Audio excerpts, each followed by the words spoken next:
Welcome to today's edition of the Rush 24/7 podcast. Yeah, I have to admit I'm a little confused today, folks. I normally am not confused. I'm normally very confident about everything I believe, and confusion seldom is something that afflicts me, but I'm a little confused today. Why isn't the big news today, Ohio State University attack, the fact that a white cop shot and killed a young black man who was only armed with a knife? Why is that not big news? I mean, it's exactly what happened. A white cop, and this guy is being celebrated as a hero. I mean, the regime at Ohio State is celebrating him as a hero, and the drive-by, well, the drive-by is not quite so much, but yeah, some places, yeah. I mean, for the most part, the white cop who shot and killed a young black man, only armed with a knife, is being regaled as a hero today, on top of which we now know that the young man in question was just a Muslim who was only driven to lash out because the news media made him too afraid to pray in public. I mean, I'm confused here. Where is Reverend Sharpton? Where's the Civil Rights Coalition? Isn't this made to order for them? Where is Black Lives Matter? You can see why I'm a little bit confused here. It seems to be a little inconsistent. We will have more on this element of what's in the news today as the program unfolds before your very eyes and ears. So Romney's going to meet with Trump tonight. Or I should say Trump's going to meet with Romney. They're going to have dinner tonight, the second meeting after Trump says he was dazzled by Petraeus. By the way, little heads up, the left is already starting to have a cow over Petraeus. They claim that Petraeus did far more than Hillary ever did in terms of compromising national security with emails by, sharing some secure data with his mistress and so forth. Yeah, but he went to jail he didn't go to jail, but he was summarily found guilty and punished for it. Anyway, it's fun to watch the left go through their conniptions because they're predictable. And when they happen, there's a glow of accuracy that envelops me. And it's fun to watch them go conniptions. They're going conniptions over everything. Are you all aware that AT&T, which just bought Time Warner, that hasn't been closed yet, it hasn't gotten regulatory approval, may not with Trump, you never know. But AT&T has announced, this is a big deal for the cable TV industry, they have announced that starting tomorrow you can buy internet delivered as much as 120 channels delivered, streamed to your devices, your computer, your iPhone, your tablet, whatever. None of it's on the air. None of it's over the air. It's all streamed. AT&T has made deals starting at $35 a month. I think the tiers are something like 60 channels at $35 and then 80 channels at $50. And the big deal is the third tier, which is pretty much everything for $70, but it's going to be on sale for $35 to start for a short time. And then the fourth tier is that plus a couple other things, and that's going to be, I don't know, 70, 80, but I forget what it is. It's fast, and the left is just beside itself. My little tech bloggers are beside themselves with it. Well, because there is a feature in it called zero rating. Now, stick with me on this. AT&T owns DirecTV. DirecTV is a satellite delivery system. If you are an AT&T customer and you sign up for DirecTV Now, the internet streaming video package that will effectively replace cable TV if you want it to, AT&T customers will not be charged data usage to watch and stream the video.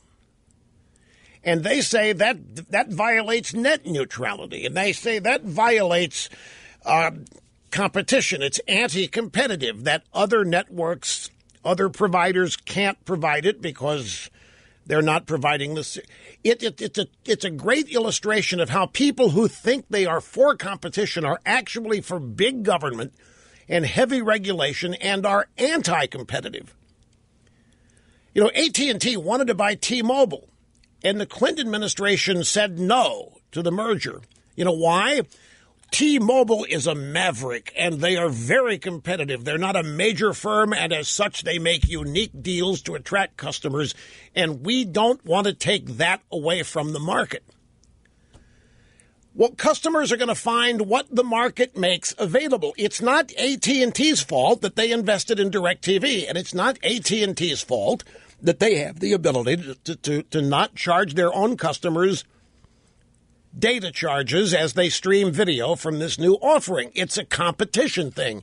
AT&T's invested tremendously in this, and it's a gamble. Who knows if streaming yet is there for a profit picture? But the point is, it is the essence of competition, and it does throw zero rating is that's the term for a big company that cannot charge streaming data to its for example, Verizon can't compete with this because Verizon's A, not offering a service, and B, Verizon customers, if they sign up for DirecTV now, will be charged data costs as they stream because they're not AT&T customers. Well, it's not AT&T's fault. They've offered something different from what Verizon has or T-Mobile, or take your pick. But the net neutrality game is to make everybody the same so that there's no difference, so that the prices are the same, and if these millennials got their way, nothing would cost anything. But it's classic. This is a great illustration. Net neutrality is being stood upside down, which is good because it's pro-competition. It offers customers options. You don't have to sign up for DirecTV now, and you don't have to become an AT&T customer in order to get this deal. But if you want it, guess what you have to do? You have to sign up with AT&T. Okay, so AT&T is using market advantages based on its own investments, and here come these little anti-competitive little liberals who actually think they are promoting competition when they're not. It's just classic. It's a great, great, great illustration of how the free market works and how the left wants no part of it because they think it's unfair because somebody has something that somebody else doesn't. Somebody can offer something somebody else doesn't. Somebody can buy something that somebody else can't. Not fair. So we need net neutrality, which basically regulates the internet from a command and control center in the government, making it identical and the same for everybody, no matter where you go. Who wants to stay in that kind of business? That's where cronyism develops. That's where various telecoms would sidle up to the regime in power for exceptions to existing rules in exchange for campaign donations or whatever. This is exactly what we are getting rid of by sending the Obama regime packing. Interesting little illustration. But aside from that, what a cool deal. If you don't like cable TV and you want to be able to stream, and if you have the ability to project what's on your phone or your iPad to the TV set in your room, and as long as you've got an internet connection, bammo, you are set to go. I don't know about local affiliates yet on this. That's the one thing I haven't been able to find out yet. I've got the channel lists here for all this. But it's a fascinating subject to me. Speaking of administrations and regimes and so forth, Trump having dinner with Romney. You thought I lost my place, but Trump having dinner with Romney. Two things about this. We have found out now, it has been officially confirmed that Kellyanne Conway was not going rogue, that she was indeed doing Trump's bidding by trashing Romney the way she was. I tell you, Newt Gingrich had a great line today. He was on Fox, and the infobabe was a little distressed at all of the seeming chaos that surrounds Trump and his transition. And Gingrich got a perplexed look on his face. And he said to the infobabe, this isn't chaos. What you're seeing is energy. What you're seeing is somebody who's rolled up his sleeves and is going to work every day and is not paying attention to the way it's always been done. Snail's pace here, snail's pace there. He's got things he wants done. He wants people in positions. He's making it happen. And he's making sure that the people that end up in these positions appreciate it and know what is expected. And one of the theories about the Kellyanne Conway business, which I happen to think may have some truth to it. This was a very public spanking of Mitt Romney, was it not? I mean, it even included the rumors that Romney was going to have to make a public apology to Trump before Trump would name him Secretary of State. And Kellyanne Conway was just hammering Romney by tweeting and Facebooking and reporting that nobody she knew wanted him. So the speculation began. Is she gone rogue? Is she upset with Trump? Is she trying to stop Trump from making what she would think a mistake? Or is she doing what Trump wants to do while he doesn't do it himself? And if that's the case, what's the purpose? Well, try this for the purpose. Trump has just demonstrated that he is perfectly fine with trashing anybody who goes off the reservation in public. In other words, it could be, a theory is it's a message to other Republicans on Capitol Hill. Look, you want the Romney treatment? Then go do what Romney did. Diss me. Go out there and rip me to shreds, fine and dandy, but this is what's going to happen. I got an army that's going to go out and ruin you. Not ruin you, but go out and destroy you. And given how people are afraid of things said about them in the media, it could well be the case. Anyway, so Romney's going in, interview number 2 tonight with dinner, after Trump supposedly very impressed with Petraeus. So what's this? They're still toying with Romney because Trump's out there personally telling everybody how impressed he was with Petraeus, and yet here comes Romney trooping in for dinner number 2. And the news is out. Whether this is true or not, what everybody thinks now is that Romney's begging. Romney's groveling. A perfect picture. Well, I wouldn't go so far as dropping to his knees, but begging, on his knees begging. Maybe the point is that Romney went out and he dissed Trump like nobody did all during the primary campaign. Now he really, or maybe he doesn't even, I just think he does want it, but they're portraying it as Romney desperately, he'll do anything for this. And Trump's just talking about all kinds of messages being sent here.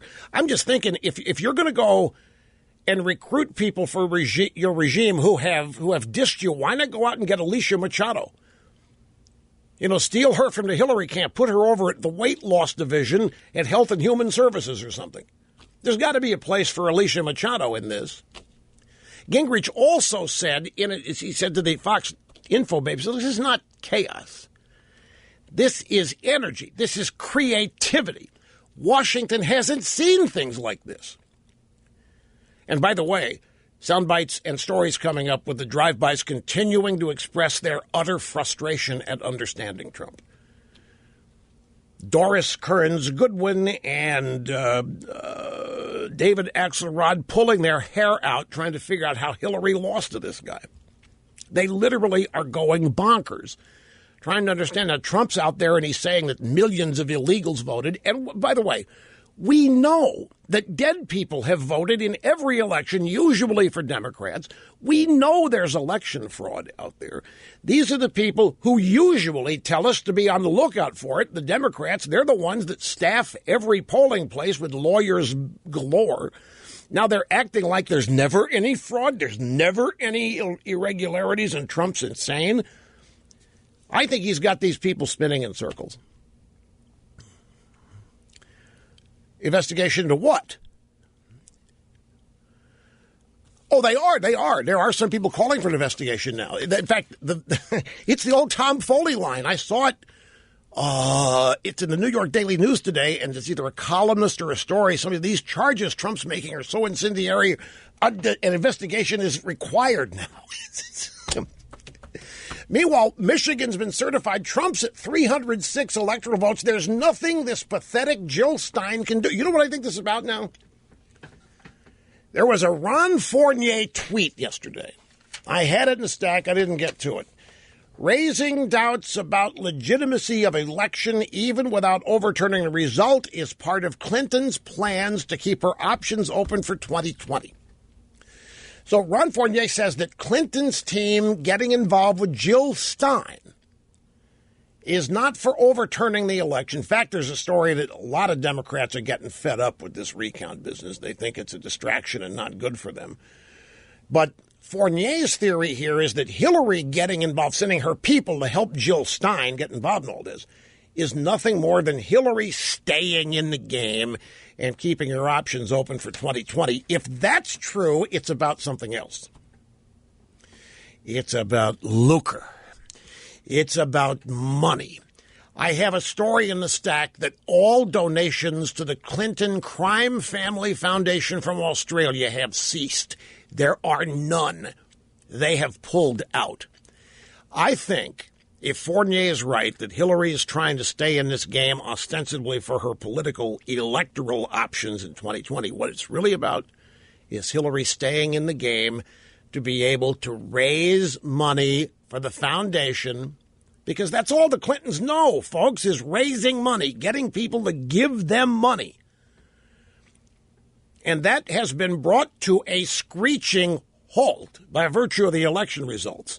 So Hillary floating that she wants to keep her 2020 options open is simply a mechanism whereby she can go out and continue to ask dupes all over the world to keep sending money to the Clinton Foundation under the guise of the auspices that she may get elected someday and be able to pay back the donation. That's just a continuation of the scam. And I think when you're looking at the Clintons and trying to figure out why they do what they do, you have to first zero in on the money. They have made that abundantly clear. Brief timeout. Back in a sec here. Another thing that I'm a little confused by, folks, aren't the same people who are claiming that the Russians hacked our elections and stole the election for Trump. Aren't they the very same people who said that the Russians would never be able to hack Hillary's unprotected secret email server? Remember when that possibility was raised, and the email server story broke? Oh, my God, you think that people could hack that? Oh, for crying out loud, it's not secure. No. They assured us the Russians would never be able to hack Hillary's unprotected server in the bathroom at the family compound in Chappaqua. Really? Okay. But the Russians could easily hack our voting booths. And by the way, some of these states, they're paper ballots only. How did the Russians hack paper ballots? How do you hack paper ballots? Interesting story in the Washington Times. If there is one pundit responsible for President-elect Donald Trump's stunning Electoral College victory, a new poll indicates that it's me, Rush Limbaugh. Christians most influenced by Rush Limbaugh and Sean Hannity, according to this poll. It's a survey by the American Culture and Faith Institute, measures which political commentator held the most sway among spiritually active, governance-engaged conservatives this cycle. It says here that Rush Limbaugh finishes first in the poll, 19%, followed by Sean Hannity at 17%, and Ted Baxter of Fox News, that's an affectionate name for Bill O'Reilly, with 14%, Laura Ingraham at 12%. So it got us to thinking, which we'll share the results when we get back. Okay, so the Washington Times has a story today reporting the results of a poll by the American Culture and Faith Institute. And the poll measures which political commentator held the most sway among spiritually active, governance-engaged conservatives in this election cycle. And the Washington Times says that the poll produced me as number one in the poll, followed by Sean Hannity in second place, then Bill O'Reilly and Laura Ingraham. Tony Perkins is number 5 here in the list of the Family Research Council. And they go on to basically describe how it was a non-endorsement endorsement and so forth. And anyway, they try to buttress the claim in the poll that I, more than anyone, explained Trump to spiritually active, governance-engaged conservatives. Well, when I saw this, I started thinking back to the fall campaign and some of the things that I focused on here. And I guess one of the major things I focused on was explaining Trump to people, particularly the media and Democrats and leftists and even establishment Republicans who professed total ignorance, not understanding how Trump could survive any of these statements he was making that would have killed off any other politician. So I spent a lot of time explaining Trump. But more than that, I explained his audience. I explained who they were and why they were with him. On and on and on. Because I know who the people who made up Trump's base are. I know why they are loyal to him. I know why they didn't defect. I knew that nothing would make them defect other than something that Trump might do. But the media could not drive them away. The Democrats couldn't drive them away. The Republicans couldn't drive them away. No news story, no Access Hollywood tape, nothing could drive them away. Only Trump could. So we went back to the archives, and Cookie found an audio soundbite of me from July, even before the fall campaign ginned up. This is July 21st. This is about 5 weeks after Trump announced, on June the 16th. And what was going on at this time? Trump had just insulted McCain and was refusing to apologize. He had said he doesn't admire military people that get captured. This is after he had described Mexican immigrants, illegal immigrants, the way he did, and said a number of things that, if you recall back then, everybody in conventional politics was apoplectic. And, well, they were laughing, too. They thought Trump was destined to implode, and it was going to happen soon. They'd never seen anything like it, and they didn't think it could survive. And they started talking about Trump doesn't even want to win. It's obvious. A guy that wants to win doesn't do what Trump's doing, doesn't say the things Trump's saying. And so they wrote him off, and they continued to rely on what they thought they knew about establishment politics and how Trump didn't fit in, and his support at this early stage was just a fad, and it had no legs to it. And I was telling them the whole time that they were missing it. I was telling them the whole time, you're making a huge mistake if you don't take this seriously. I tried telling them for month after month after month that you ignore this at your peril, because what they were missing was the connection between Trump supporters and Trump.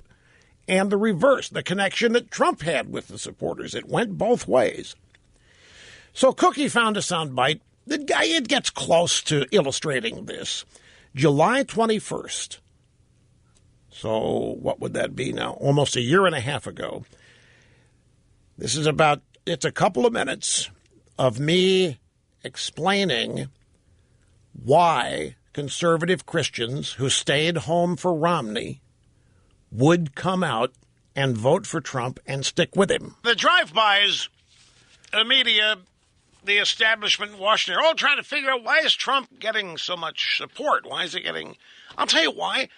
On my left hand here, I've got the Planned Parenthood story where we are murdering babies in the womb and selling body parts for profit. Planned Parenthood doing it, bragging about it, setting prices, woman saying she wants to get a Lamborghini. Over here, we've got Trump saying words about McCain.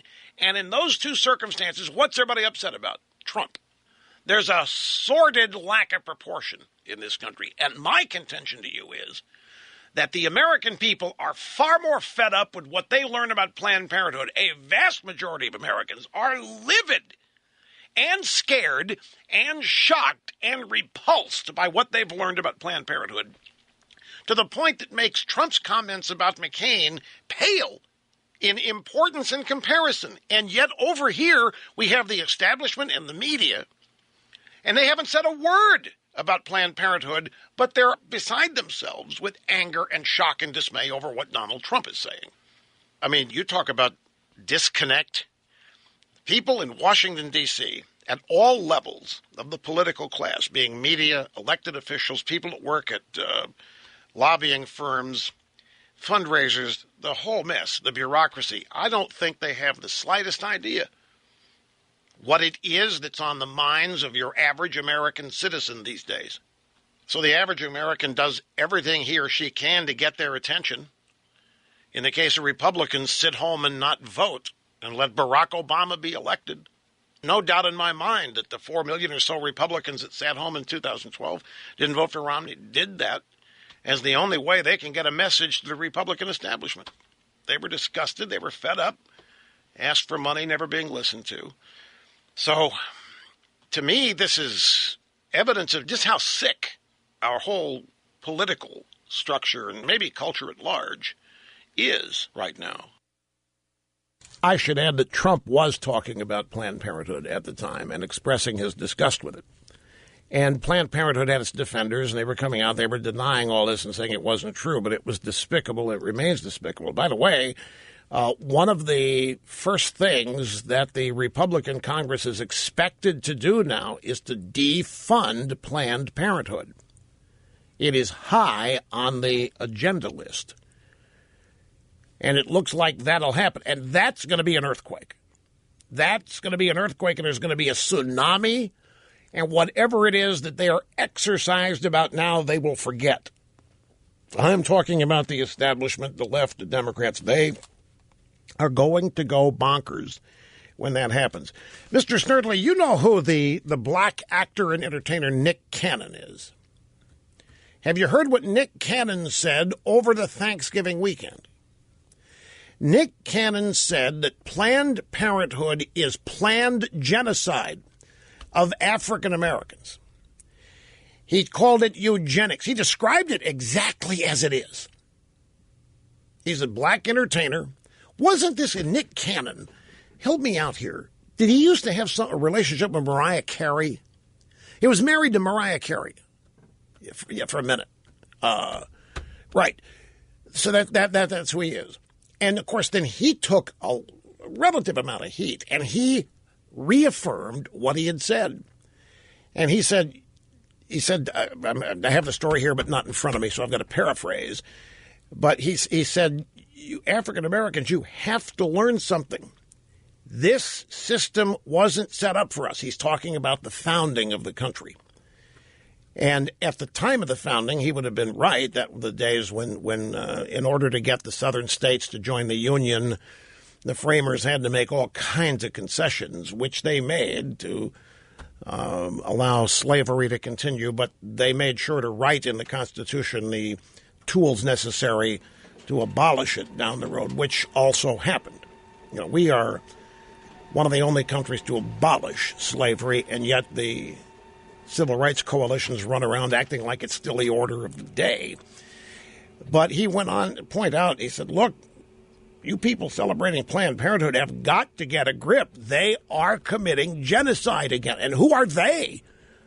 Well, it's a bunch of white liberal plantation owner types that run and fund and pay for Planned Parenthood. He nailed it. And because it was over the Thanksgiving weekend, it did not get a lot of attention. That would have been another earthquake and another tsunami had that happened during a normal news cycle. So anyway, there were a lot of other examples that I could have gone back to for the archives to explain Trump, or how I explain Trump to people. Safe to say that nobody listened in the establishment. I know the Democrats didn't, and I know the media didn't. But there is nobody, I don't think anybody did a better job of deconstructing who Trump is and why his base was glued to it, why they were inseparable. He couldn't do, well, only he could have done something to blow it up, but it would have taken a lot. And the secret is the movement existed before Trump did, and the movement didn't have a leader. People in the movement were hoping the Republican Party was going to be the vehicle, but the Republican Party wanted no part of it. They signed on with the rest of the Washington establishment. Trump came along and immediately tapped into a movement that this is not a put down of Trump. I'm just giving the timeline. and the chronology. And he tapped into this movement. At once people of this mindset had a leader, they were not going to let anything happen to the guy.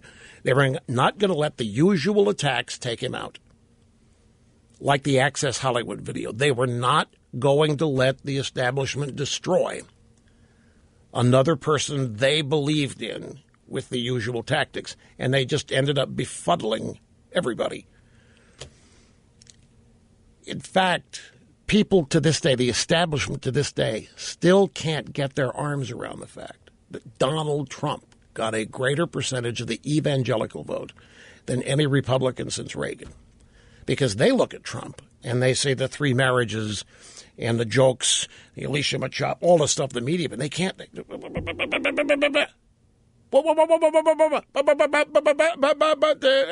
moral. They've never understood what the so-called moral majority is or who they are or what they're about. They've never understood the Christian right. All they've ever done is disparage it. All they've ever done is impugn it because it's Christian, because it's religious. Bad, can't have that. Kook, extremist, pro-life, ooh, bad. That's all they know. And they've never, ever taken the time to really understand that. Just like they haven't taken the time to understand most of the people who live in this country. So they have a confused, convoluted impression of who conservative Christians are. And the fact that they supported Trump in droves, they still can't figure it out. We've got sound bites coming up. Doris Kearns Goodwin and David Axelrod, they still are struggling. How in the world did somebody as qualified and as brilliant and as prepared as Hillary Clinton lose to this buffoon? They are slowly going insane. They've already lost their minds. And now we are witnessing them go insane. Back in a second. Half my brain tied behind my back just to make it fair. We now start on the phones in Seattle. This is Dave. It's great to have you, sir. Welcome to the EIB Network. Hello. Hey, thanks, Rutch. It's an honor. I wanted to talk about that net neutrality thing. Right now, AT&T and DirecTV have, if you have it at home, you get it on your phone with the DirecTV app, streaming all the channels you get anyway. So it's not a matter of that. But you got to have a Genie receiver to do it. I mean, if you want to stream what you've recorded and what you can get on the satellite, you have to have a special receiver. But still, you're right. I mean, it does exist. But I didn't mean to interrupt you. I just no. Oh, no, that's okay. Anytime. Well, okay. So Netflix doesn't have a receiver on your roof. No. So basically, AT&T or DirecTV is going in competition with Netflix and Google and all the other online services you get streaming now, and they're offering it the same way, right? You pay for it, you get it. Right. And your streaming only depends on your carrier, your plan with your phone carrier. If you have unlimited data, they may throttle you a bit, but it's still the same thing. So I guess I don't get what the... You don't understand what the text... and why. Yeah. Well, okay, I would love to explain this to you. And I'm going to do it as briefly as I can because of the constraints of time. And the first thing, I know I sound like a broken record. The first thing you have to understand about these people that we are discussing is they are liberals. That will explain 75%. That will cover the general opposition they have to anything corporate. The other 25% gets specific. What the techies are upset about, they're upset at AT&T is offering this new deal starting tomorrow. They're calling it DirecTV Now. It has nothing to do with DirecTV, by the way. They're just calling it's a branding, DirecTV Now, where they are offering 4 different tiers of channels that you can stream to your phone or your tablet or your computer. It's all internet. There's none of it over the air. There's no cable box needed. Just an internet connection. And they're charging whatever they want to charge, $35 to $70 a month, depending on the tier. And they've got some first-day deals that they're offering. And for the most money, you get the most channels. There's a basic channel list that's pretty inclusive for $35 to start. But there's an added bonus. If you're already an AT&T subscriber on your phone, if AT&T is your wireless carrier, you get an added deal. You are not going to be charged any data you use streaming any of this programming. You're already an AT&T customer. They are making, it's called In the net neutrality lexicon, that's called zero rating. The name is senseless, so just accept that it's zero rating. And what it means is that as far as these tech people, it's unfair. It's unfair because not everybody's an AT&T subscriber. So if you're a Verizon subscriber or T-Mobile or Sprint and you sign up for this, AT&T is going to charge you the data that you use. It's not fair that AT&T customers get their data at no charge. Why isn't it fair? What fair? AT&T has invested in whatever's necessary to bring this product to people. They have invested in purchasing DirecTV, the satellite provider. They have invested who knows what in getting their subscriber base. And if they want to lock this down and freeze out other competitors from offering something the same, they make a deal like this. Well, the techies think it's unfair. They think that's anti-competitive. They want net neutrality, which is the FCC, making sure that nobody can offer something nobody else can offer. That's neutral, that's fair, and they call it completely competitive. It isn't competitive. That's anti-competitive when you set everybody up as the same. Price, offerings, quality, quantity, all of that. It's absurd. Now, Verizon could do this. They have Fios. They could have gone out. They could have made a deal with content providers. But for whatever reason, they didn't. AT&T did, and they're first to market with it. And the little tech buddies are very unhappy. At root, they don't think entertainment ought to cost anything. They hate cable. They hate anything they have to pay for. And I'm not just exaggerating about that. Now, I know he asked about Netflix. I just ran out of time. I always run out of time. There's never enough time to finish. So I'll finish when I come back from the break. As he wanted to know, how does this fix or how does this relate to what Netflix is doing and why are they so upset? I'll explain further. And welcome back, folks. It's just a delight to have you here with us. Rush Limbaugh, the EIB Network, the most listened to radio talk show in the country. The telephone number, if you want to be on the program, 800-282-2882, and the email address, lrushbaugh@eibnet.com. So I got an interesting email. I'm glad I got this email. It's an email complaining. Dear Rush, I can't believe that you are spending so much time on net neutrality. What are you talking about? We want to know what Trump's going to do with Secretary of State and his flag-burning comment, and you're talking about TV? And I'm glad I got this note. You know why? Ladies and gentlemen, now those of you who are regular listeners know this already, but we have a tune-in factor here that is almost like it was when we began back in 1988, 89, and 90. And that means there are a lot of people here listening without context. This may be their first day, second day, third day, and they come here having heard all kinds of drivel about this program, so they're trying to figure it all out. Let me tell you something straight up. I never talk about things that don't matter. I never talk about things that are unimportant. I always talk about things that interest me. And while net neutrality may not be front and center today, it's going to be once Trump's inaugurated and his FCC starts fixing the things Obama broke. Not just the FCC, but all throughout this administration. This is why I say, if you listen to this program, you're going to be on the cutting edge, meaning you're going to hear about things here long before you hear them in the mainstream.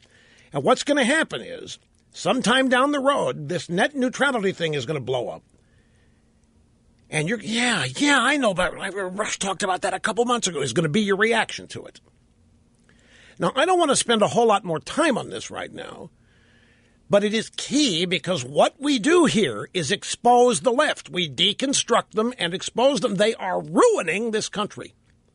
And they're doing it under the guise of transforming it and modernizing it and ridding it of the baggage of the founding, and it's horrible what they have been doing. And they have been doing it at every level of government and society and culture.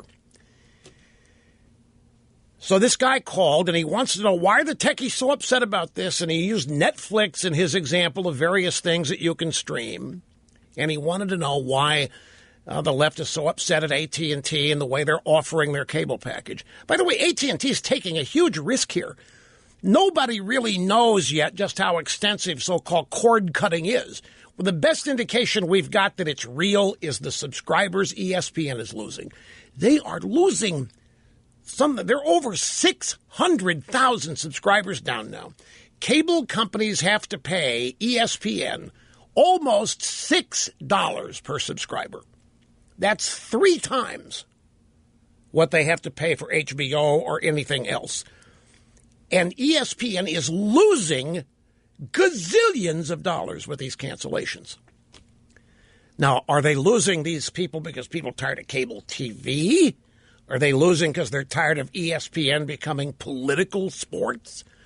We don't know yet. We think we know, but we don't know. Net neutrality is a big deal to the left because it puts the government in charge of the internet. It puts the government in charge of content. It lets the government choose what you can watch and what you can't watch and what you pay for it. And that's bogus. They want to take, in the name of competition, they want to take competition away from the net. They're leftists. They lie to you about what they want to do. And some of them, like these little tech bloggers, may even be dupes. They may not even know what they're doing. They just think they do. So when they talk about net neutrality promoting competition, who knows? They may actually think that it does, but it doesn't. If AT&T wants to invest in some offering to consumers and offer a deal to their existing subscribers, why shouldn't they be able to? If you can't afford it, you can't afford it. You know, I don't know about you, folks. When I was growing up, I never expected to be able to afford everything I wanted. There's certain things I couldn't afford. I didn't run around blasting those companies or those things. I just decided I was going to have to, if I really wanted it, find a way to pay for it. But that doesn't seem to be the attitude today. The attitude today is if you want it, you should have it. And if you can't afford it, it's not your fault. It's the provider's fault because they're corporations and they rip you off and they kill you. It's strict liberalism, which this program has taken on as a challenge to educate everybody about. This AT&T deal, to me, is highly intriguing. I want to see if it works. I want to see if they're able to make it work. Online streaming, no interruptions. Can they handle the load? Are people that pay for it going to get what they want? What are going to be the market concerns and reactions if they succeed? You know, but Netflix. The reason techies left Netflix is because it's cheap. It's like $9 a month for everything in the next Netflix library. But people who watch, for example, series television, network series TV, if they only watch it on Netflix, they watch it a year or 2 late.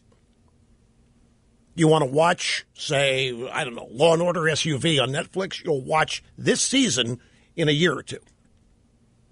But some people think it's okay. I don't need it to be current because I'm only paying $9 for it. Well, this is going to be a direct competitor to Netflix, although it's going to cost more than Netflix does. But Netflix is streamed just like this will be streamed. The cord-cutting generation hates cable TV because they think they're corporations, and they rip people off. And they make you buy a bunch of channels you never watch in order to get the channels that you do watch. And they've always said, we want to be a la carte, we want to be able to cord cut, we want to be able to watch what we want. So it's now evolving where if they only want to watch HBO, they can't, but they have to pay for it. If they only want to watch Cinemax, they can't. They have to pay for it. It's turning out that buying all these things a la carte is going to cost them much more than the old-fashioned cable package was, and they're devastated and disappointed, and they can't believe it's working out that way. So there's to me here, there's a lot going on that's fascinating culturally, economically, and technologically in terms of innovation and advancement. And there's also a lot of factors that figure into this in terms of the way it's being reported to you. You probably, if you're on the edge of things, you think net neutrality is a good thing. Look at the way liberals name things. Net neutrality. It's neutral. It's like Switzerland. They don't take sides. Everybody's fair and everybody's the same. It's not what it is. Net neutrality rules are anti-consumer and anti-competitive. By definition, liberals don't believe in competition, and you know that. Competition is the root of all evil. as far as leftists are concerned, because there are winners and there are losers, and the losers are sad and disappointed, and that's unacceptable. So everything must be the same. Nobody can have more than anybody else. Nobody be able to offer any more than anybody. Nobody should have to pay more than anybody else. Nobody should make more than anybody else. Everything is supposed to be the same. It's the only way it's there. It's the only way feelings don't get hurt. And so when circumstances like that exist, they call that anti-competitive. Anti-competitive means they can't afford it. This is if you're an AT&T customer, it's a great deal. If you're not and you want this and you cancel your Sprint, your Verizon, T-Mobile, and you really want this and you cancel your existing, well, it's the free market. You should be able to do so if you want to. This is how prices are kept down. This is how supply is plentiful and abundant, is with this ongoing competition. But net neutrality is rooted in a number of leftist assumptions, and that is that all corporation is evil, that all profit is evil, and that all people in corporations are not people, because corporations aren't people. It's a gigantic ripoff. Then you couple their own economic circumstances into this and the way they've been raised to thinking because they want it, they should have it. Then you get this so-called informed media and opinion about all this stuff. But believe me, everything is fine. I guess it's rooted in ways in the way people were raised. It's generational. I know it's different today than when I was growing up, and that's fine. But I have never been somebody, even when I was earning $19,000 a year, I never ran around whining and moaning about what things cost. What they cost was what they cost. And if I couldn't afford it, then I had to find a way to afford it or forget about it for now, or what, just the way it was. You know, I'm the mayor of Realville. I'm Mr. Literal. And I never saw the benefit of complaining and whining and moaning. I don't complain and whine and moan anyway, and I don't deal well with people that do. I don't know how to react to complaining. Other than say, oh, gee, I'm sorry. I don't know how to react to whining and moaning. It kind of bothers me. And I don't do it myself. Lord knows I got all kinds of things I could spend the rest of this week whining and moaning if you wanted me to about things. I just don't.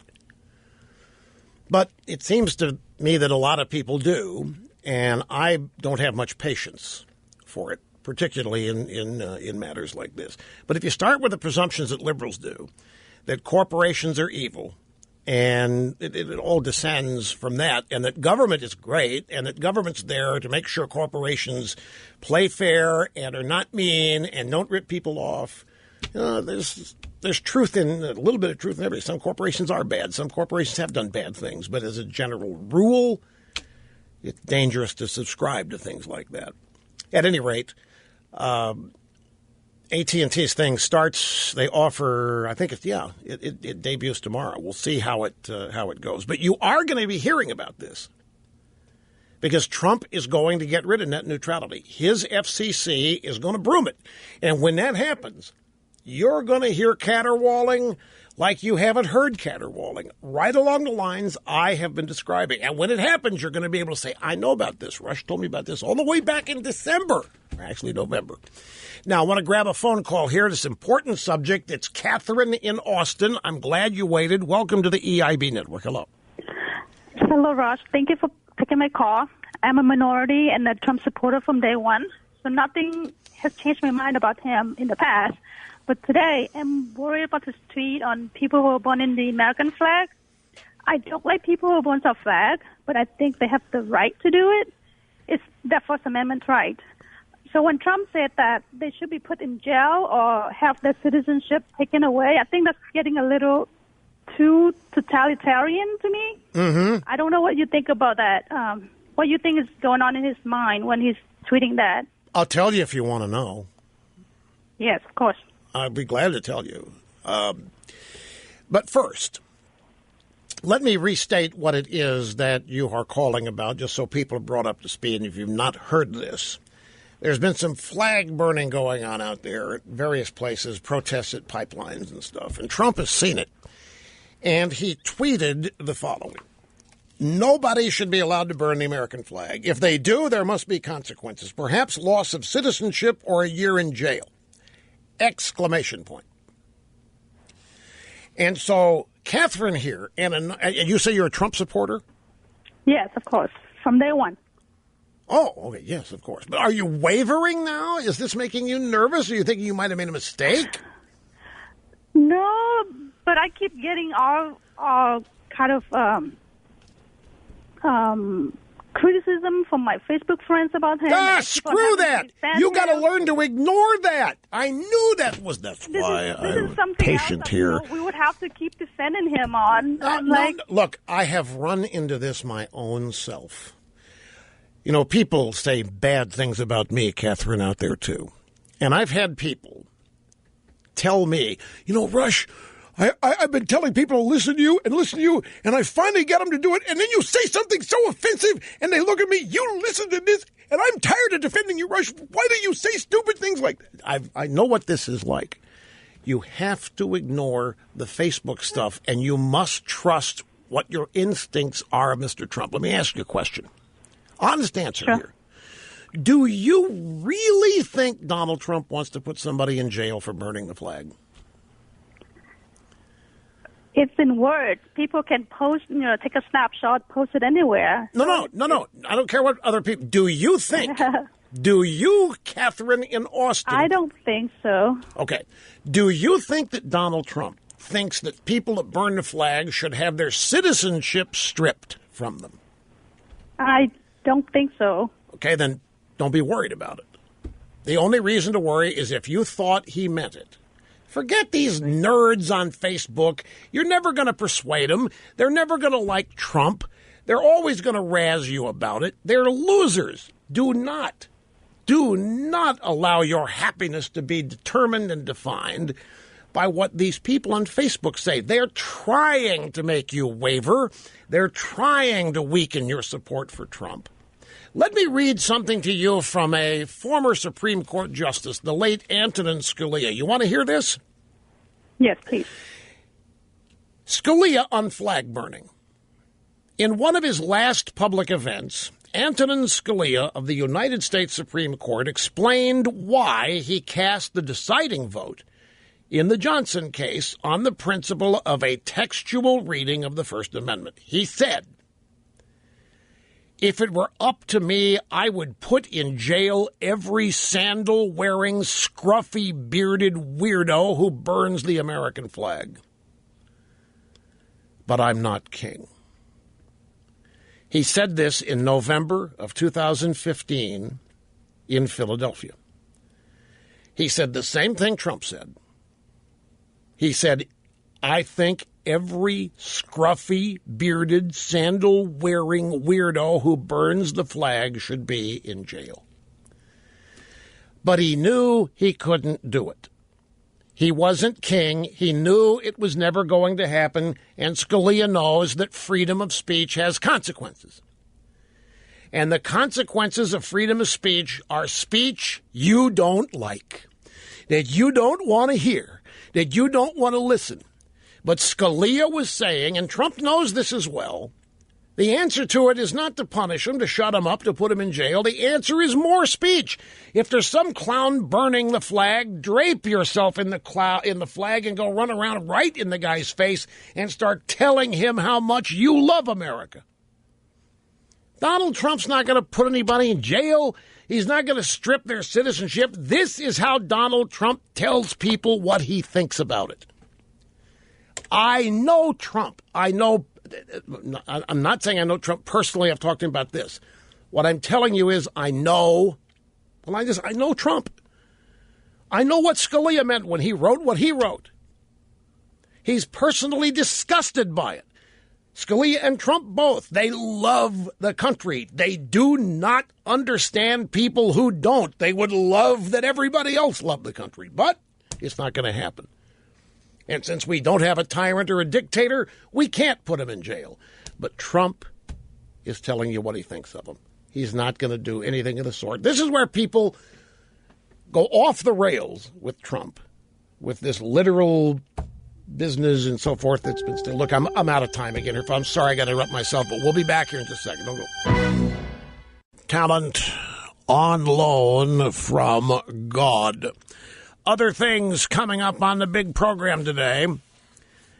GOP expected to defund Planned Parenthood next year. Trump's made another great appointment, by the way. The Health and Human Services guy is Tom Price.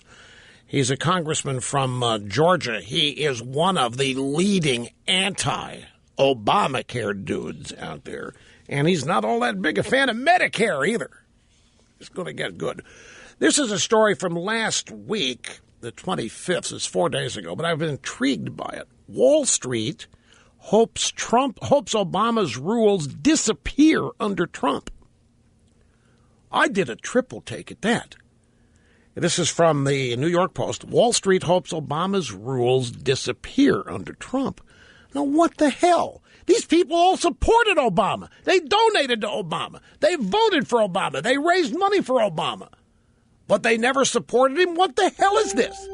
This stuff ticks me off when I run into stuff like this. Back in a second. So another email. By the way, the email address is lrushbaugh@eibnet.us. Mr. Limbaugh, I'd like your opinion on Mr. Trump's cabinet. He's appointing people more conservative than anybody expected. I remember during the campaign all the conservatives warning us that Trump wasn't conservative and we should be on the lookout for it. And I look at the people he's naming or thinking about naming, and they're more conservative than we've ever seen.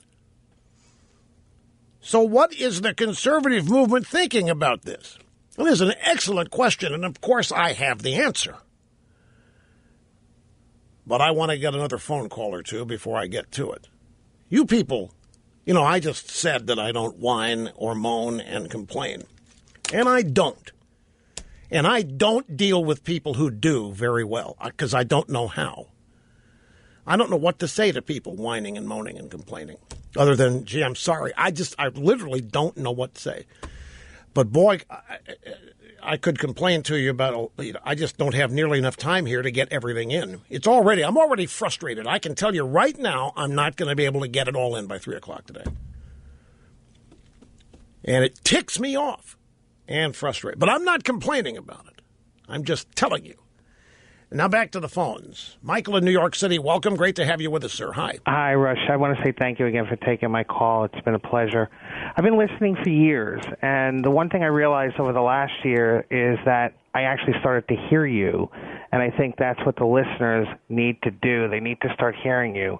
Planned Parenthood was an example of it, and I think that you'll continue to educate them if they just hear what you're saying, not just listen, but hear it.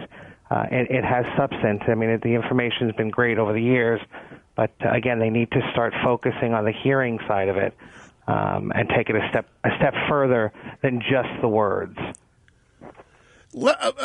This is intriguing. Are you a regular listener? You've been here. I have been. I started about 8 or 9 years ago. I had, for a while had turned off and come back, but for personal reasons. It had nothing to do with the content. But I will say that definitely for the last 3 or 4 years, it's been a constant. And over the last year, I see it's kind of like that whole premise of thinking outside the box. Yeah. And I think that if the audience were to start doing that, and this is for both sides, both the Democratic and the Republican side. Let me ask you a question about that. Sure. Are you I know you're not insulting me or criticizing. I know it's the exact opposite. But let me ask you: Am I making it tough for people to, quote, hear me? Is it too complicated? No, too in depth? What is it? I don't think that's what it is. I think what's happening is that people are still drawn by the regular mainstream media. I think that's a huge part of it. But I'm a racist, sexist, bigot. Absolutely not. See, but they think that. They arrive here thinking that, so they listen to the program with that thought or those thoughts, and they're then thus not able to really hear what I'm saying. But there's one difference here. Let's compare you, in essence, to Karl Rove. You do not have an agenda. Karl Rove has an agenda. There's a big difference there. And if the audience realizes that, again, both sides of the aisle. You're not a guy that's out here to benefit in any way because you want power, because you want political prestige. You're going to make the same kind of money you get because, in essence, there's kind of an entertainment factor to it. But it's massively informative, and that's all it is. Guys like Karl Rove, they're pushing an agenda, period. That's what they want. That's what they see the country as. It's their way or the highway, and they will absolutely look to defraud anybody who is not of their same thought process. Okay, I get what you mean. I know what you mean. Because a lot of people would think I have an agenda, which I actually do have an agenda, but my agenda is within the framework of the business I'm in, which is broadcasting. And my agenda or definition of success is wholly contained within the bounds of broadcasting, not politics. And you're comparing me to people like Rove who have a political agenda that they need to succeed before they can be seen as successful. Now, I get your point, whereas my agenda does not require somebody to win an election in order for me to be successful. But I've set it up that way. I was the first to tell people my success doesn't depend on who wins elections, because I can't control that. But I do have, I have an agenda deconstructing the left, informing people what liberalism is, how to spot it, who liberals are, and all that. But it's still within the confines of the business that I'm in broadcasting. Well, look, I appreciate that. I think I know what you mean. People listen but don't hear. But I think that describes a lot of people, which is why I've had a change in philosophy about this program. And I've had to beg your indulgence with it, those of you who listen regularly. It used to be, and this is strictly a performance belief, once you do something, you've done it. Don't do it again. Don't be repetitive in that sense because it looks like you're out of material or you're phoning it in or whatever. So if I did something that was funny or made a good point, I would never do it again to avoid the criticism of phoning it in. But I've changed that for a lot of reasons. I will repeat points that I have made because I now know that sometimes people have to hear things multiple times before they get it. And not everybody listens all the time. So there are these constant modifications made within the bounds of the business I'm in to determine how I do this. And you are very shrewd and clever to make the distinction of listening and hearing. I do appreciate it. Thanks very much. Who's next? Where we have? Let me answer the question, because it's an interesting question, the email question. All during the campaign, we witnessed the evolution of a group of people that became known as the Never Trumpers. Now, the Never Trumpers, there were some exceptions, but for the most part, the Never Trumpers would be the doctrinaire conservatives of Washington and New York. What I call the intellectual conservatives. These are people that are in the media as pundits and commentators. They are in the media as magazine publishers and editors and writers. And some of them are just television person. Others are columnists in newspapers. And many of them rely, this is very, very key to understand, many of them rely on the generosity of the public for their enterprises remaining open every day. They accept donations, they seek funding, and they do so, this would include some think tanks too, but they do so under the pretext that they define conservatism. They alone define it. They alone protect it. They alone promote it as it should be. They alone have the connections into positions of power where conservatism can be properly communicated to people in power. And as such, it is terribly important that we remain viable, that they remain viable. And sometimes they can't sell enough subscriptions to stay viable, so they have to have donation help or fundraising or what have you. And this aspect of conservatism, I like a lot of people in it. Don't misunderstand me now. But this aspect of conservatism has been around a long, long time. And look, people may not like hearing it, but there are some of these institutions that do have to fundraise, and they do have to accept donations in order to stay viable, and for their people that work there to get paid. So that's something that has to be very, very well guarded and protected.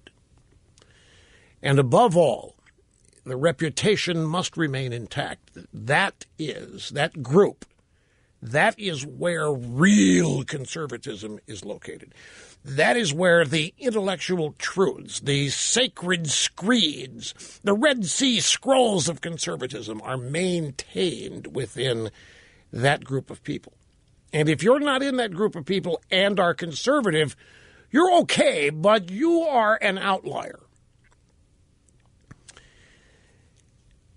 So here comes Trump.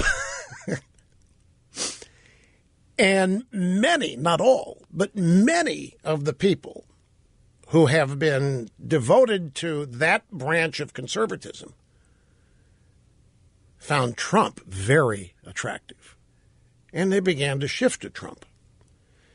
Well, the gatekeepers of conservatism said, wait a minute, Trump's not conservative. You can't. This is dangerous. We can't have conservatism redefined as what Trump is. Trump is a populist.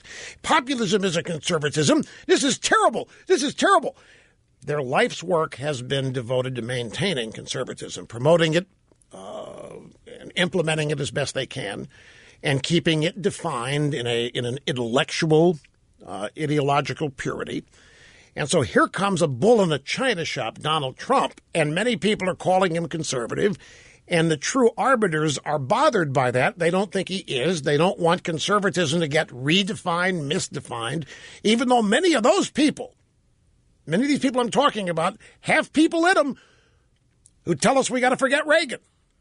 The era of Reagan is over, they warn us. We must move forward. The left never says the era of FDR is over, by the way. So Trump comes along and represents a threat to, in some cases, a lifetime of work of defining conservatism, protecting it, writing about it, talking about it, implementing it, influencing power brokers to be conservative. Here comes Trump, just stealing some of it. And he's not even a conservative, they say. So they had to oppose him. And they had to oppose him in a rock-solid, rock-ribbed way on a number of bases, but one of the bases in which they sought to protect it was they could not allow for Trump to in any way redefine conservatism in a way that would expose them as unnecessary going forward. So the never-Trumpers... There are many people in the group, and they have very many different reasons for being opposed to Trump. But now Trump is coming along, and as the emailer asked me about, here's Trump nominating all these people that, I mean, if you're a doctrinaire conservative, you're going to have a tough time opposing any of these people. I mean, Betsy DeVos in education is prime. I mean, there's no way. We might not have even gotten that with a Bush. And there's no way that we would have gotten Tom Price, somebody who is adamantly anti-Obama and maybe got some problem with Medicare.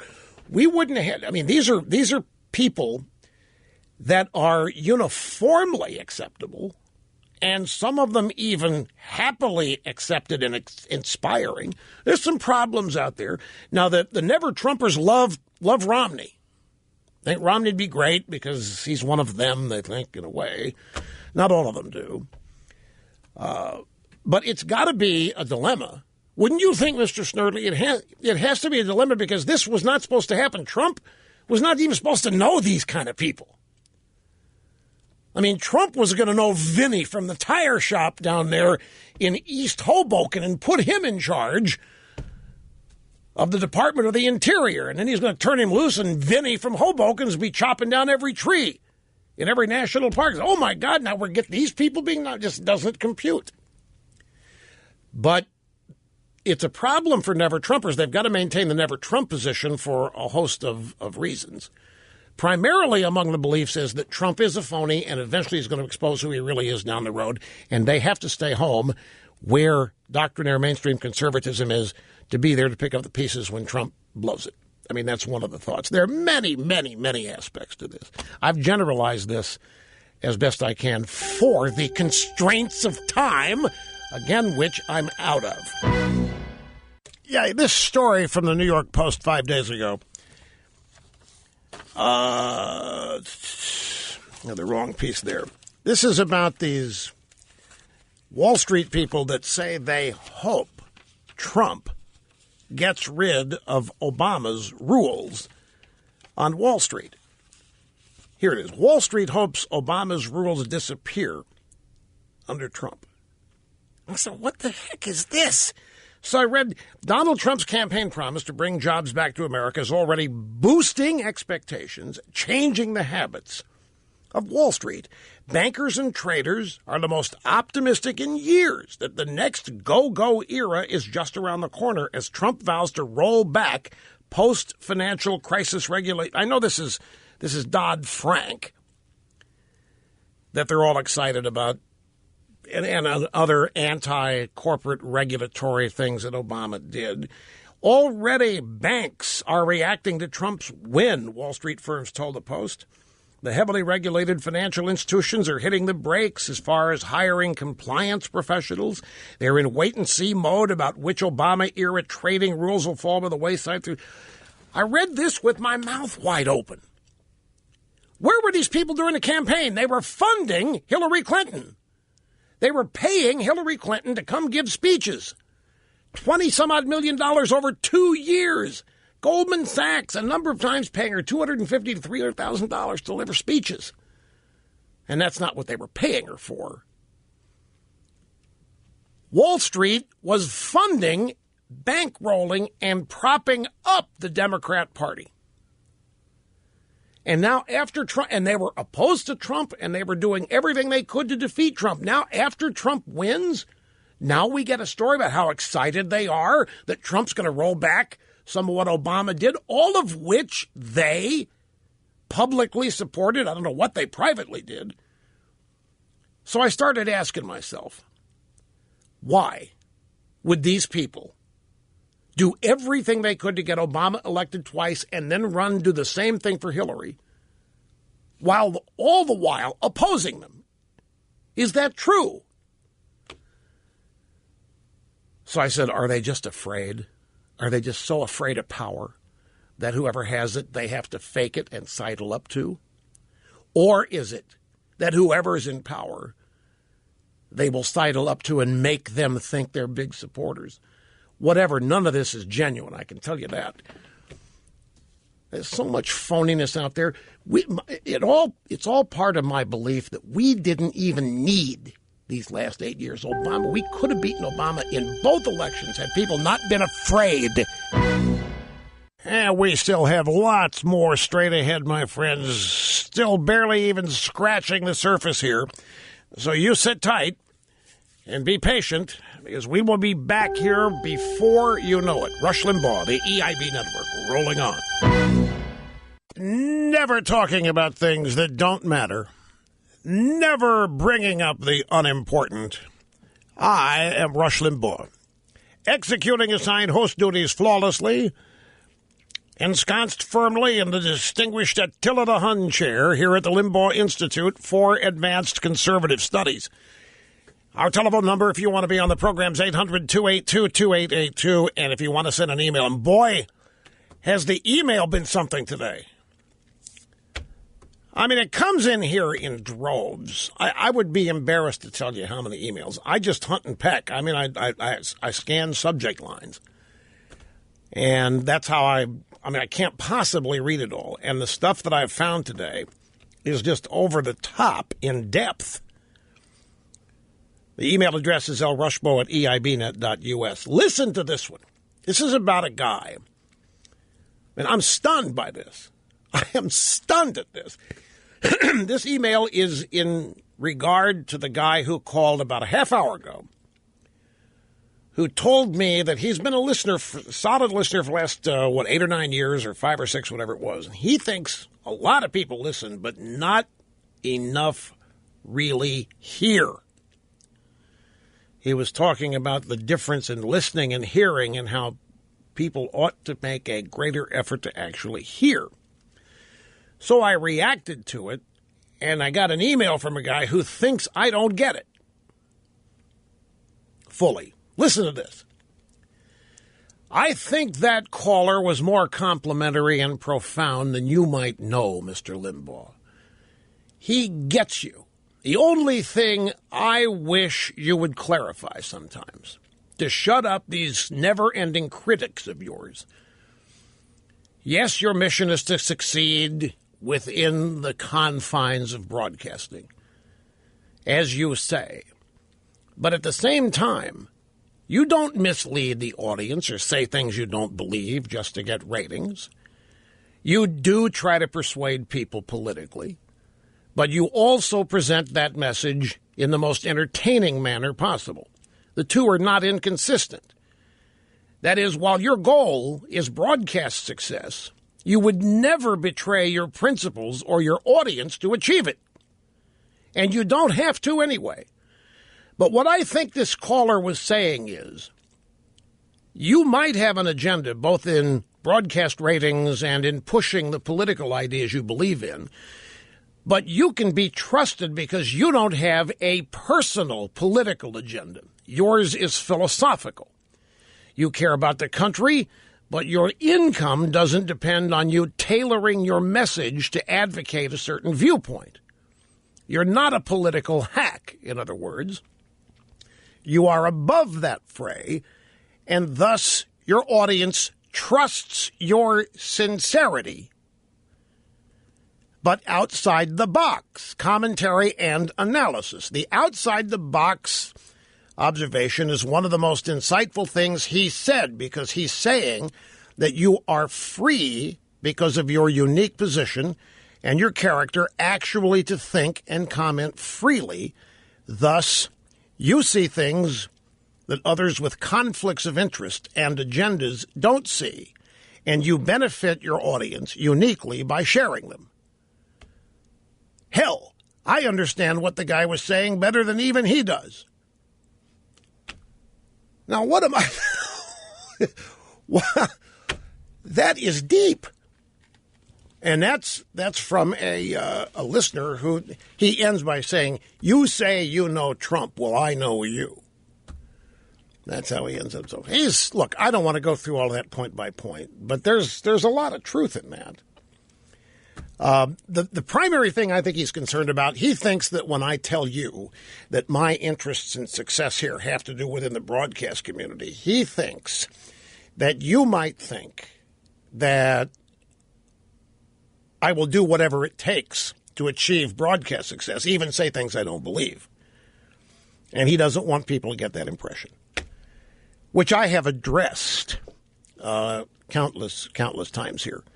You know, I've often said that this program is a combination of two things that you don't see anywhere else.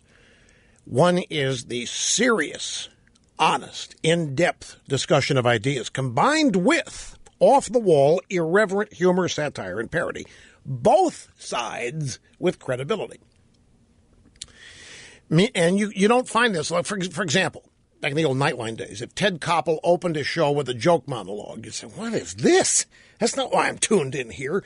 And you'd be nervous. If Johnny Carson ever threw the monologue out and really did nothing but tell you what he thinks about things, and you'd think you're watching ESPN and you'd cancel your subscription. ESPN's a good example. They can't do both. They're trying to combine sports with their ultra left-wing radicalism, and it isn't working. But anyway,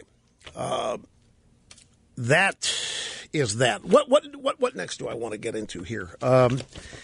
Let's go audio soundbite route, because I have teased a couple times that we've got Doris Kearns Goodwin and others just continuing to pull their hair out, trying to figure out how Hillary lost to Trump. They just, as the days go by, they just can't figure it out. And they're not chalking it up like things like fake news, bamboozling people. One of the problems they're having is they cannot and are not honest with themselves about who they are. That's their biggest problem. The left's biggest problem is they lie even to themselves. But let's listen. It was last night on CNN.com's The Axe File. This is David Axelrod's podcast. I know what you're saying. What are we doing wasting time listening to a podcast? Well, our show prep knows no bounds, folks. We go wherever the show prep is. And Doris Kearns Goodwin was on with Axelrod. And he asked her this. He said there was a bit of a deficit that Hillary Clinton had. She's not a great storyteller. Now, I know she's a good storyteller, but she's not a good public storyteller. And she was tethered too often to her teleprompter rather than sharing some of the stories of people she'd met along the way. Probably would have been a more effective way to go. What do you think about that, Doris? In a certain sense, because she was telling a more complicated story about America and all the various things she wanted us to do, it didn't have the simplicity of a story that Donald Trump's did. Donald Trump told a story, whether true or not, that people felt was real, that he was going to make America great again. And that kind of story somehow reached out to a certain part of America. And even if Hillary's plans and her programs might have touched those people more deeply, the connection emotionally between her and those people seemed to have been lost. There wasn't a connection. You mind if I translate this? Thank you. In the first place, the question is flawed. He starts out telling the truth. Hillary's not a good storyteller. And then he contradicts himself. Well, she's a good storyteller, but not in public. Folks, share a little anecdote with you here. I have, over the years, long ago, nothing recent, say early 90s, I was approached by people within the Clinton orb trying to not convert me, but trying to get me to see the Clintons in a different light. And one of the things that I kept hearing, the things they told me over and over, is what a fun person Hillary is. They even told me she loves those drinks with umbrellas in them, and when you get a couple of those in her, she's the funniest person you've ever been around. It's so great. And I get stories like this left and right about, not so much about Bill because he knew everything. And I thought, this is strange because there's no way anybody's ever going to picture Hillary Clinton with umbrella drinks being the life of a party. But that's what they were hell-bent on trying to get me to see and understand. So all of these people that know Hillary testify to what a warm and wonderful and funny, oh my God, she's the life of the party girl. But there's no evidence of it because when she gets in public, she's tethered to the prompter and gets all stiff and things. She's got this great connection with people. And so I don't know what Doris Kearns Goodwin's talking about here. I think this is gibberish.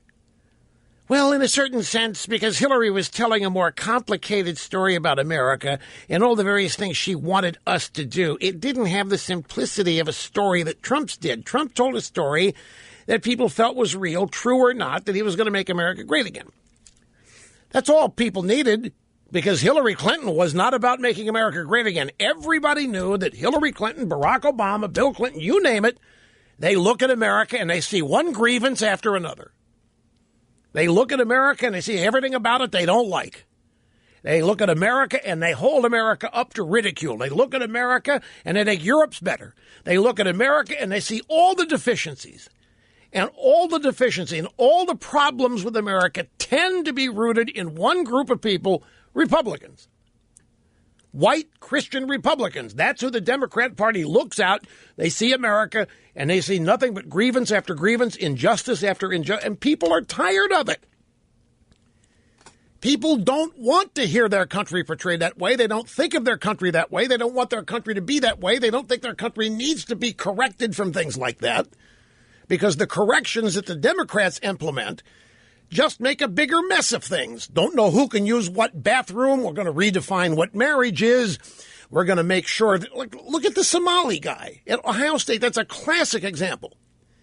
There's no way that shooter should have ever been admitted into this country, but Barack Obama made it happen sight unseen simply because he was supposedly disadvantaged and made so by America.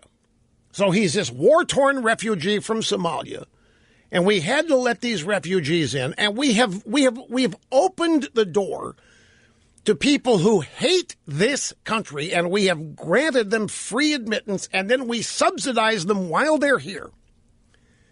And people know from the beginning that it's unwise to do so. These people do not like this country. They are arriving here with grievances, and the Democrat Party cements those grievances.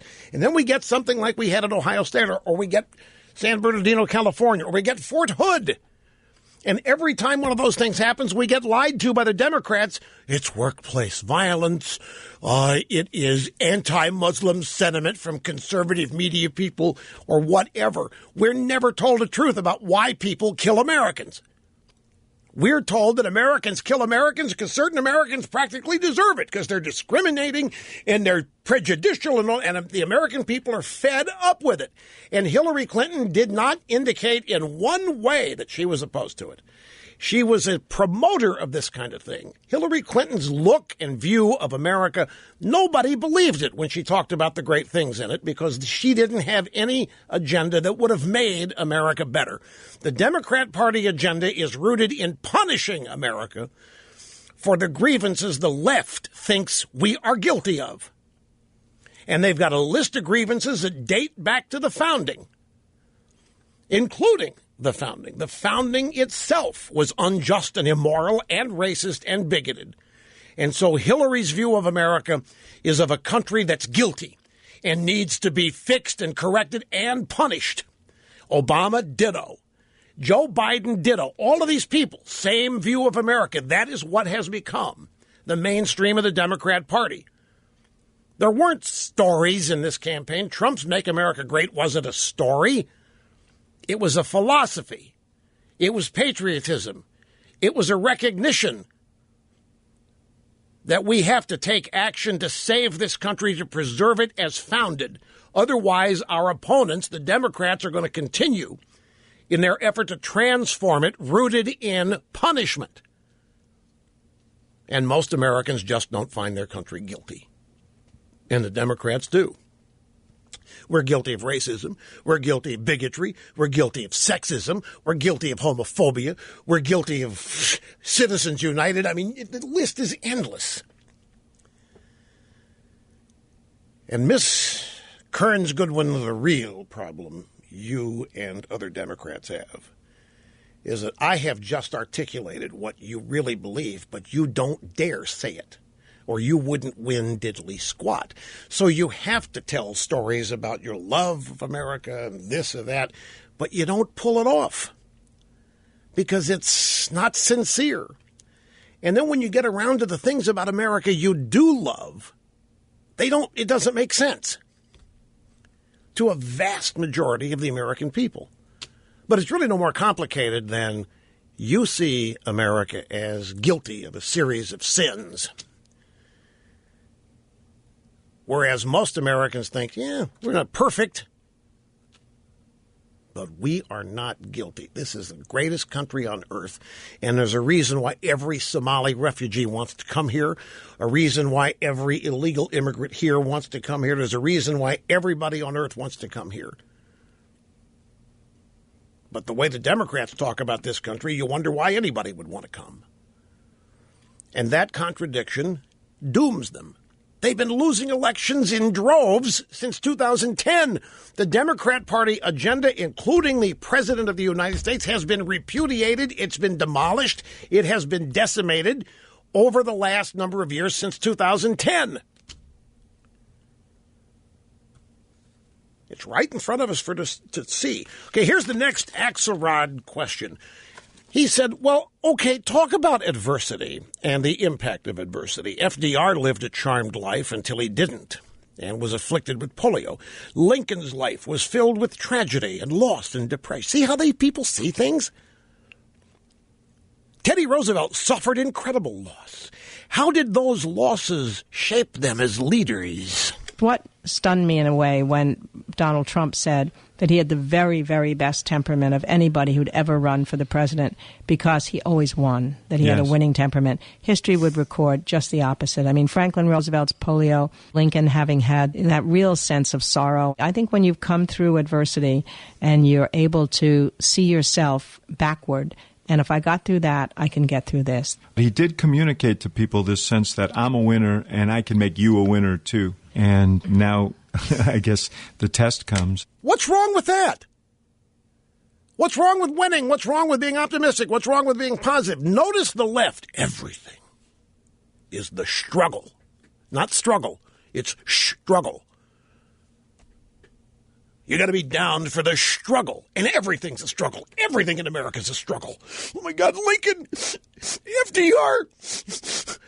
These people led, in many ways, very productive, optimistic, charmed lives. Yeah, the Civil War was no fun, but it took a certain kind of attitude and temperament to get through it. But to listen to these people, life is an excrement sandwich, and some days you get mayonnaise, and some days mustard, and some days nothing. But it's never good. It's always a struggle. And all these people that go through the struggle, they're the people that need it. And to hell with that.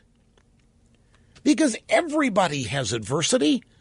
Everybody has to overcome some adversity. Some do, some don't. But to make that a defining rather than triumph, the struggle and the looking back and the remembrance of all the pain and the struggle, it's not what people want to do. It's not what human characteristics are naturally inclined toward. Back in a sec here. Back to the phones we go. Watertown, New York. This is Mindy. Mindy, one of my all-time top 10 favorite female names. How are you doing? Great. Thank you so much for taking my call. I really just wanted to thank you personally. I started listening to you on a regular basis back in June and July, trying to make some sense of this whole political craziness. You really opened my eyes to how much I've been spoon-fed the liberal agenda since I was a child. It's just crazy. I was trying to find some cartoons for my children to watch, and anything on TV now is just horrid. Oh, God. So I started looking back to what I watched when I was little, via Netflix and the internet. You can get anything now. And I was appalled by how much of the liberal agenda was spoon-fed to us as children. And we had no idea what we were being fed. We went along with it because that was life. Of course. I'm just so glad you escaped it. I am so glad you realized this. Many people your age haven't gotten to your point yet. I got to tell you, I'm a 32-year-old mother of 2 kids, and as soon as I have the money together, I am going to buy all of your books to read to my children.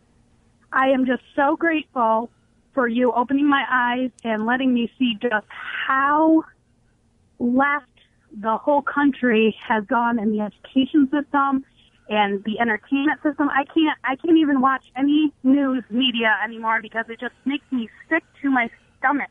Well, you're ahead of the game. I want you to hang on here, Mindy. I need to get your shipping address. I want to send you the books so that you don't have to wait to be able to afford them. I would like to do that. That's right, a man, a legend, a way of life. You know, I'm still thinking Doris Kearns Goodwin and all this adversity and the struggle. Like, if I called Doris Kearns, let's say I'm in Boston, that's where she lives. Hey, Doris, you want to go get a drink tonight? I'm in town. I can't. I'm suffering, thinking about FDR and polio. I can't make it tonight. I mean, what? It's like, what adversity has Obama ever faced? Seriously. You know what he said he faced? He went to this private high school in Hawaii, and he didn't make the basketball team. And you know why he said he didn't make the basketball team? You've forgotten this? All right. Barack Obama said that he wasn't allowed to play on his private high school basketball team in Hawaii because he played black-style basketball. What is black-style basketball? You emptied a clip on your opponents? What is it? I'm just funning with you here, but we're really, what is black-style basketball? You watch. Limbaugh emptied a clip. Headline tomorrow. Here is Jordan in Reading, Pennsylvania. Great to have you on the EIB network. Hello. Awesome. Thank you, Rush. I thank you for taking my call.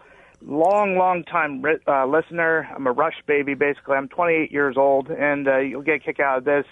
Back in 92, my parents, they traded their Chevy Cavalier station wagon for a Buick LeSabre.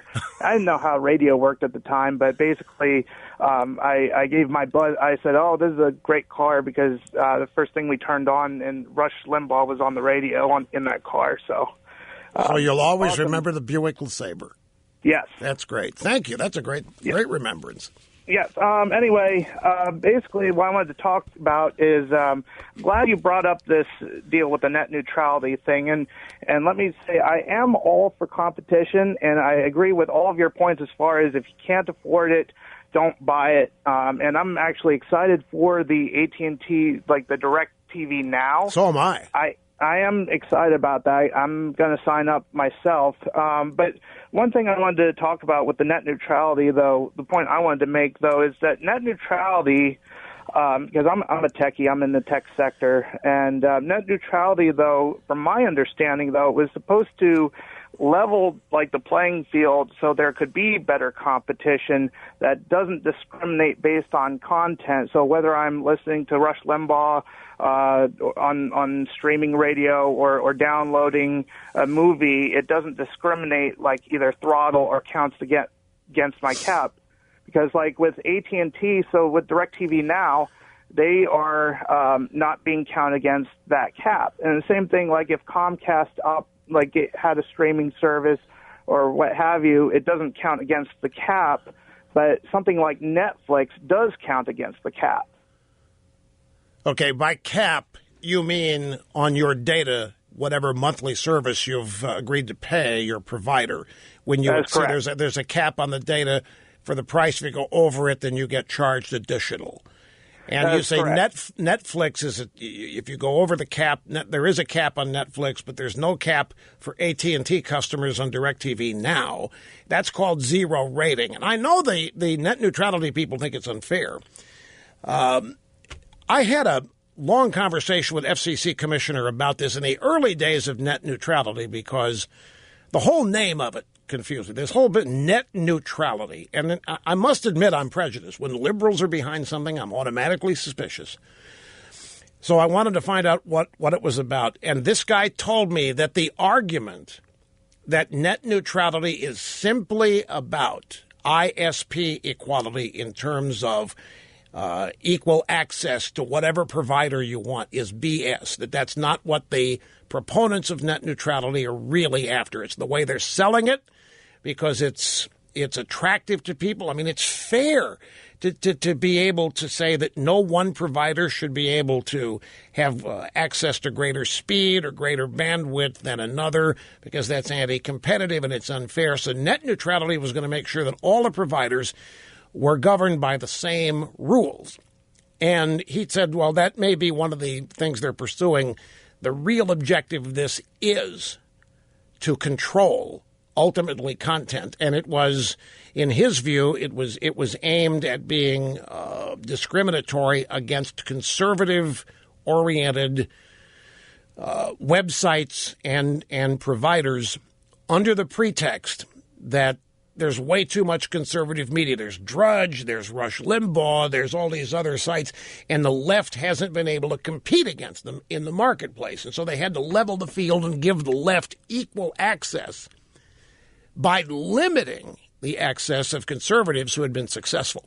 Now, this is one of the early, very early concerns about people who were opposed to net neutrality. So I studied it on that basis, and I started examining people who were for it as they wrote about it and attaching it. Then I have a couple of friends who are scholars in the whole concept of telecommunications. And I trust these people implicitly. In fact, before the program today, I called one of my buddies who is an expert in this to ask about this very story I saw today, ripping the whole concept that AT&T has zero rating, meaning, again, AT&T, the provider for cellular service, is offering starting tomorrow a program called a business. It's called DirecTV Now. It has nothing to do with DirecTV, which they own. That's just the brand name of it. They're going to offer 4 different tiers of television content at various price points. The more you pay, the greater number of channels you can watch. It's like cable TV without a box. It's like cable TV. You can get the networks, you can get whatever's out there based on what you want to pay for it. The zero rating is, and it's a name that it has very little relationship in terms to what it means. Zero rating. What is that? If you're an AT&T customer, and this is what Jordan here is talking about, if you're an AT&T customer already and you sign up for DirecTV Now, you are not going to be charged for the data you use to stream the video content provided by AT&T and DirecTV Now. Net neutrality proponents think that is grossly unfair to people like Netflix or any other, Hulu, you name it, any other provider of content, where if you use your phone or your iPad to stream and you've got a monthly data plan and you've got a cap, therefore, and based on what you're willing to pay for it. If you exceed that cap, then the overage is very expensive. You won't run into that if you're an AT&T customer and you subscribe to DirecTV Now. But if you are a Verizon customer and you subscribe to AT&T Now, your cap is in place, and if you go over, you'll be charged for your data that you use to stream. And this is considered by the net neutrality proponents to be grossly unfair and advantageous to AT&T because Verizon customers, T-Mobile customers, and Netflix all have caps on the amount of data you can stream from your provider. It's not fair that AT&T can provide it. So they want net neutrality to either make everybody else offer what AT&T offers or punish AT&T and not let them offer it. In that sense, I view it as anti-competitive. If there were no controls on the Internet, and I shudder to think at letting certain people have control of it, because I know, Jordan, don't doubt me, I know you will, but I wish you wouldn't. It is content related. Ultimately, what they want to control and police is the content. They're liberals. They want to eliminate opposing points of view. They do it with political correctness, which is censorship. They do it in the drive-by media by simply ignoring all kinds of news that is not palatable or it conflicts with their worldview. They just ignore it and don't even cover it. It's inarguable. But if AT&T, the way I look at it, if AT&T has made the investment to buy the satellite provider, even though it has nothing to do with this, and if they're making the investment, if they're going out and cutting deals with the content providers in order to have access to all of these channels, and then they want to go sell it, and they want to turn a profit eventually, one of the things they can offer as an incentive to sign up is if you already are an AT&T subscriber, you're going to have no data charges. Well, hell's bells. That's a heck of a deal, and it's a great competitive advantage for them that they can do. And I know some people look at, well, that's just grossly unfair because the other companies don't have the same thing to offer. Well, they could have if they wanted to. You know, Verizon has Fios. And if they wanted to go out and cut through. Apple was going to do this, but Apple didn't get it done. I don't hear anybody complaining about how Apple got aced out. You're going to be able to get this app, this AT&T, this DirecTV Now. It's going to be an app. It's going to be on your phone. It's going to be an Apple TV. You're going to be able to sign up on Apple TV and watch this stuff, and you're going to have on your Apple TV access to everything you've got on cable. I don't know about local over-the-air broadcast channels yet. I haven't gotten into that. But Jordan's point is that this represents an unfair structure that advantages AT&T over the others. But the others are customers. Verizon has customers. Netflix has customers. T-Mobile has customers. And they do not have the same opportunity. It's going to cost them more. Well, not if they sign up with AT&T. I mean, this is what competition looks like. Competition is cutthroat. When you get down the meat and potatoes of genuine capitalism, it is cutthroat, vicious competition, and the consumer always benefits in the end. Look at the AT&T customer. The AT&T customer is getting a hell of a deal here. This is one heck of a deal. And the people opposed to it, by definition, have to be anti-competitive. Yet they have set themselves up to be pro-competitive and anti-corporate. They want to be able to deny any arrangement like this. There's no reason AT&T should be able to offer something Netflix can't. There's no reason Verizon should be able to offer something AT&T, Netflix, and T-Mobile can't. And you need a command and control central authority to regulate this and to punish people who violate it. But what do you end up with if it succeeds? You end up with sameness. There's no difference in anything. And then you're going to get mediocrity, because then there's no need on the part of any of these companies to offer anything superior, because it isn't going to matter. If they leave you and sign up with a competitor, it's going to be the same thing, because everybody's going to have the same limits. And it leads to a mediocre product and anti-competitive pricing, and it's not good. But on the surface, it does appear unfair, because not everybody's an AT&T subscriber. It's classic the way liberalism works. If anybody has an advantage over anybody for any reason, it's not permitted. It's not fair. And it's got to be regulated and equalized. And in the process, competition's destroyed. And when competition goes, so do consumer advantages. Anyway, Jordan, I appreciate the call. I'm way long here. I've got to go, but we'll be back in just a second.